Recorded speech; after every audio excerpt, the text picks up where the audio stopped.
Welcome to those of you who are listening and or watching to the Kingdom and its Stories. We're delighted to have you with us at this time. And we have a very special broadcast today. And an old friend of mine who I've known for 40 years from Phoenix, Arizona, Kit Danley, who is the founder of Neighborhood Ministries. And she has a very special guest with her. His name is Alfonso Vasquez. And Alfonso, we're delighted to have you with us today as well. And I just want to remind those who are listening that the purpose of this podcast is not to highlight the specialness of the people that we interview, but it's to highlight what Jesus is doing through them and how they can be Jesus' hands and feet for the purpose of inspiring those of us who are listening to think about how can we better serve those around us in our community, in our context. And so, first of all, I want to introduce Kit. Kit, you and Alfonso, give us an elevator speech of who you guys are, just so that our listeners can have an idea of who they're listening to.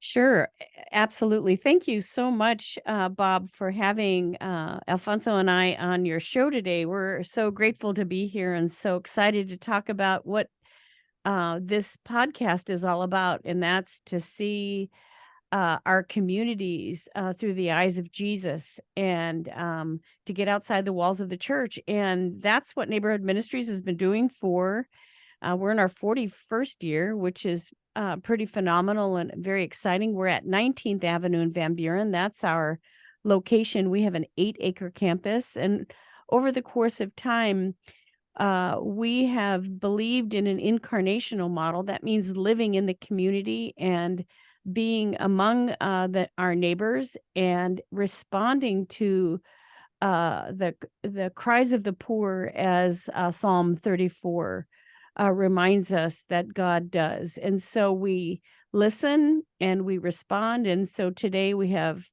over 200 staff. We have multiple programs. We still do some of the early outreach components of our ministry as we did in the early days. We still have a food bank. And during COVID, that only increased in intensity. We still do kids and youth outreach. We go out with our vehicles into the neighborhoods and bring kids into programming. But we also do very sophisticated empowerment things. We have programs around workforce development. We have a youth center that's open every day after school. That's really quite sophisticated, which includes a high-end tech lab, arts center, and so forth. We have a soccer field, and we do a lot of parenting work. All of the work we have at Neighborhood is bilingual. Our community is a Spanish-speaking community, and we even to the point of doing a lot of our mental health and trauma-related training in Spanish. So all that is very exciting. We have a church on our campus and have for over 30 years, a bilingual congregation that represents our community and the believers coming out of our community. Our community, let me say one last thing about Neighborhood Ministries, and that is we are a giving back community. So this is not an organization that's dependent on outside funding or outside resources necessarily. Of course, we thank God for all of the support we get through all of our donors and funders, but we really depend on our neighbors, on our community to actually do the work. And so we're about joining the community in its efforts to see the transformation happen in the name of Jesus in our community. So I think I'll say that. So that's our little elevator speech. That's because that elevator was going up to the 50th floor. So the 40-something floor. The 40-something floor. Yeah. So let me introduce Alfonso, who I brought as a guest, who is actually a testimonial of the work of Neighborhood Ministries and the work of our community. And he and I kind of have tried to figure out how do we fit this long, long, beautiful story of his life in our short time together. So, Alfonso, if you could just begin and tell us a little bit about your story, how you grew up in the neighborhood and how you became part of Neighborhood Ministries. Yes. Good morning, Bob. Thank you Good for morning. hosting us this morning. And just briefly, I would like to just share. Alfonso, st- come a little closer to the mic, will you? Yes. Thank you. Yeah. So at this moment, I would like to share my story of coming to the U.S. So my story starts in 1996 when my father decided to go back to Mexico to bring my siblings and I to the States, El Norte. That's what he called this trip. Nos vamos al norte. And the reason why my father decided to go back to Mexico and bring my siblings and I to the States was because we lived in complete poverty in Guanajuato, Mexico. And at the Where in time, Mexico? Guanajuato. Guanajuato. Yes. So my father and mother knew that the only way out of poverty and breaking this cycle that was impacting our family for generations was to leave Mexico. But leaving Mexico meant my father and mother knowing that once they made this choice, there was no turning back and going back to Mexico freely to visit their own family members. So that was the biggest sacrifice that my parents did at the time. So we came to the States not knowing what was really happening. I was 4 years old at the time, so I wasn't aware about my undocumented status at the time. There was a lot of innocence amongst my siblings and I. We just knew that we were happy to be together as a family in a new place that would bring opportunity to my siblings and I in terms of education. So it was a few years after, as I started getting older, I realized that my parents would always tell us, "Don't disclose our legal status to no one," not knowing why we were being told not to disclose our legal status. But it was fear of someone knowing about our legal status and Then that being sent being back. being sent back to Mexico. So there was this constant fear of making sure we don't disclose our legal status at school or in any setting. Right. So it was until my friends and I we lived in complete poverty here as well. We lived in a small trailer park. The trailer park that my family and I lived in was maybe 300 square feet, and it Oh was my. and it was 6 children, my mom and dad. So there was I always share this story. There was no money for us to go to the store and get snacks. So every weekend, my friends and I would ride our bikes around the community, and we found this. Uh, it looked to be an abandoned building, but uh, folks would go in there, and you would hear just singing after folks would go in there, and they would leave 2 tables full of snacks, chocolate. So all these treats that we would just help ourselves to. And of course, So that was of no attraction to you, right? yeah, so we would folks would go inside and we would go in there and just take snacks back home, muffins, cookies, Right. and that was our snack for the day. So we knew every Sunday if we went to this place, there were snacks out there. And one Sunday we were being chased by this lady just yelling at us. And in my head, I'm just upset at myself because my mother always told us, just don't get in trouble. Yes. Go out, play Right. with friends, but don't get in trouble. Do well in school.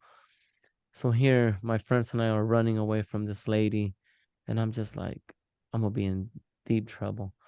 But it was actually a kid telling my friends and I to stop. She was inviting us to a kids club. And Wow. I'm like, hold on, we're not in trouble. We're actually being invited to attend a summer camp. I'm ready for that, because there Wow. was nothing Wow. for Wow. youth in my community to do. During this time period, there was a lot of gang violence, substance abuse in our pocket of community. So anything that could just be of fun for myself and my siblings. But there was an issue. We go back home. At this point, my father had left our household. He was an alcoholic, so at this point, it's my single mother trying to raise 6 children With 6 kids. Wow. with 6 kids, and there That's was incredible. a $5 fee to attend summer camp, and that was a fee my mother It's couldn't like $1 million bucks, huh? $1 million. Yes, so I still remember the first day of kids club. We had the form, but my mother she didn't have the money to send all 5 children. So she said, "You go on the bus with Jose and the rest stay home." And her friend that was there said, like, "Hey, it's a summer camp. Here's the money." Boom.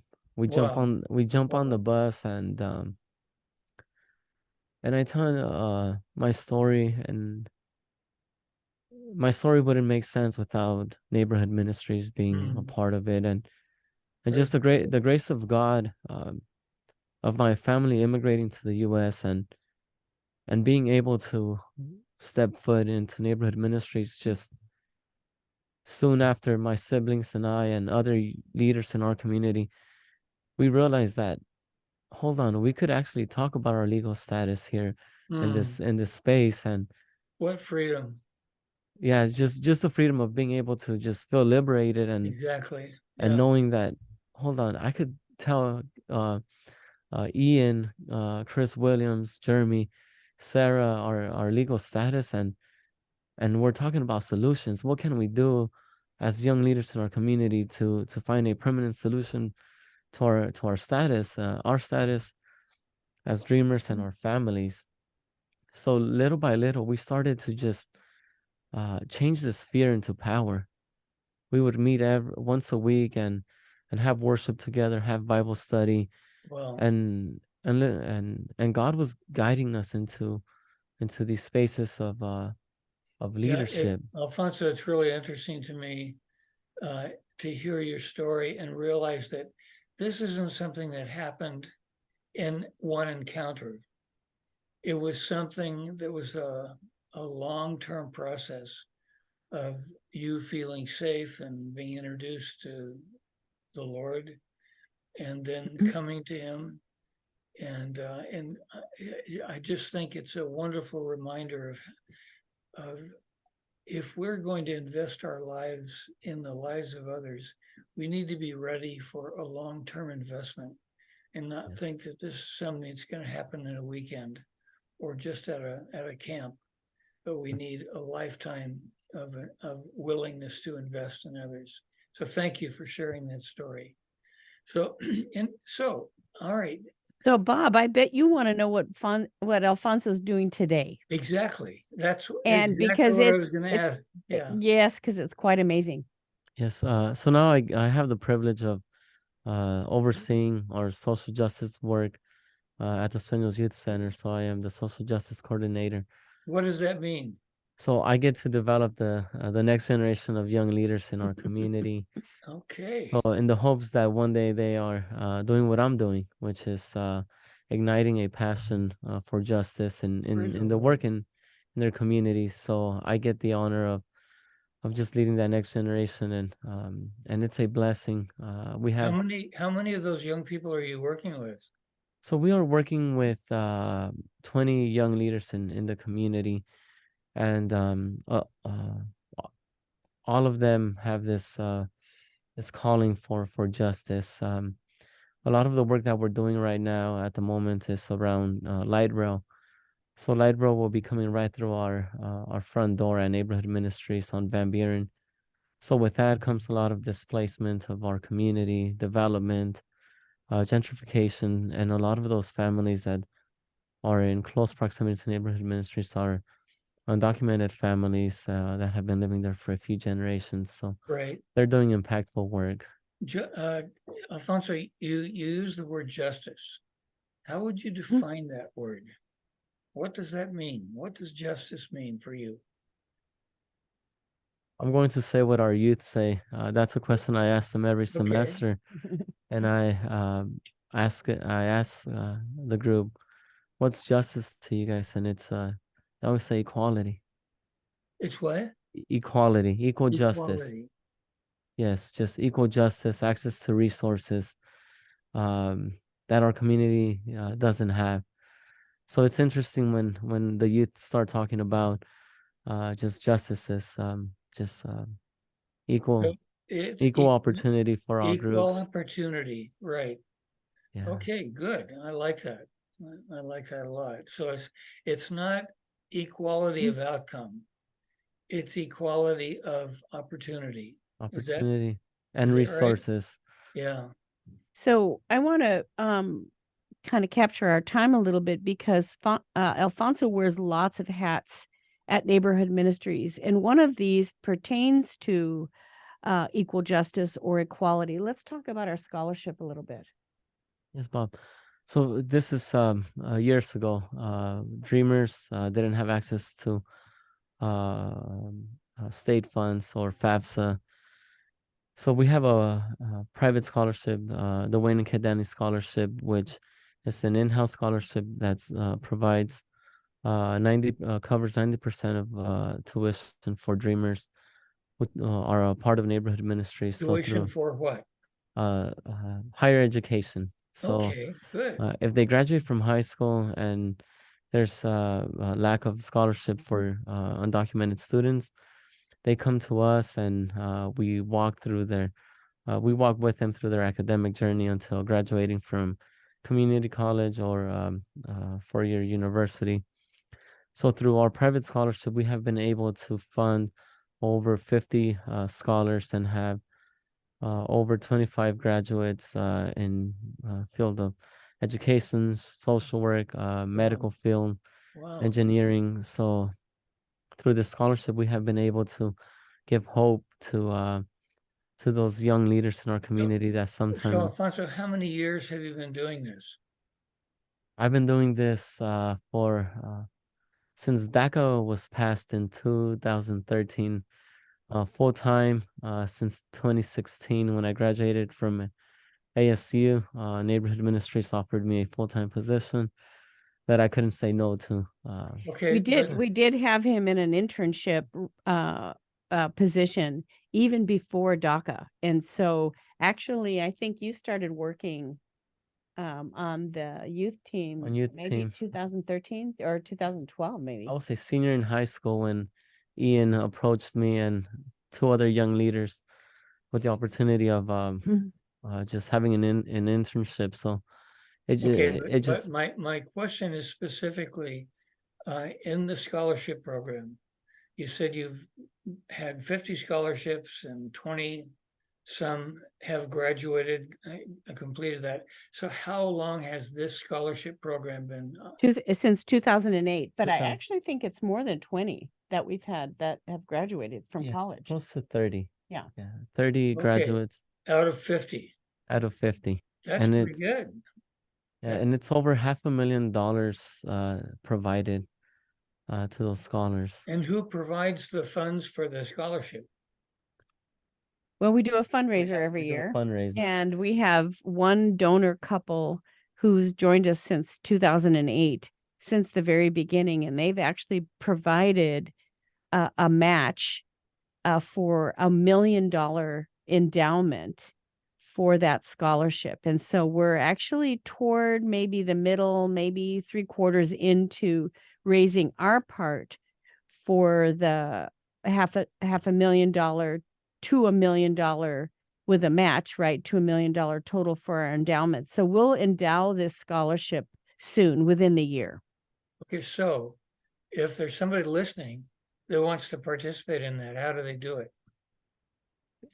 Yes, we actually have our scholarship breakfast coming soon in November 2nd. November 2nd.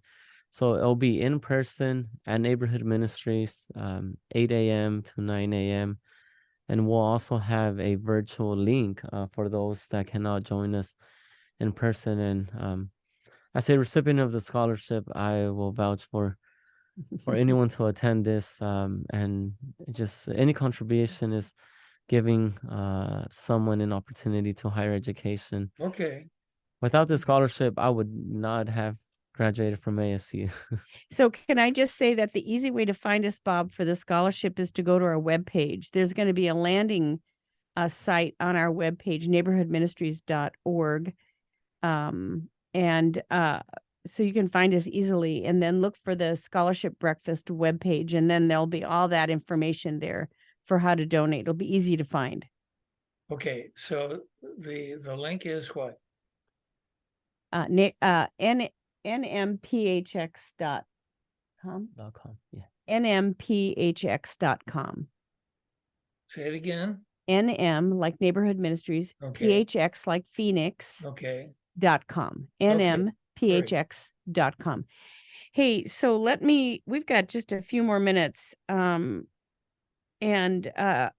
we didn't even cover all the things he did. And they were, so we'll come back and we'll finish this interview. But I want to say something about another piece of the work that we do as it relates to today's migrant children. So most of the children that are coming to our border right now, many present themselves without adults. The term is unaccompanied minor children. Anyone under 18 that's traveled from Honduras or El Salvador, Guatemala, even some now from Nicaragua, coming from that northern triangle in Central America that is really still so rife with extreme poverty and violence and other difficult circumstances. When a child presents themselves at the border unaccompanied, they go into a program here in the U.S. supervised by the Office of Refugee Resettlement, and that becomes a funding agent for organizations like ours to do the hard work on the ground to care for those children. And our program at Neighborhood is really quite extraordinary. And I think we've reunified children with family members or relatives in the U.S., maybe over 500 children by now, maybe more. Wow. And ours is a foster home model. So that means that child comes from trauma and goes straight into a home that's licensed by the state of Arizona with all that high nurture. Most of our foster parents are Latino, so they speak Spanish.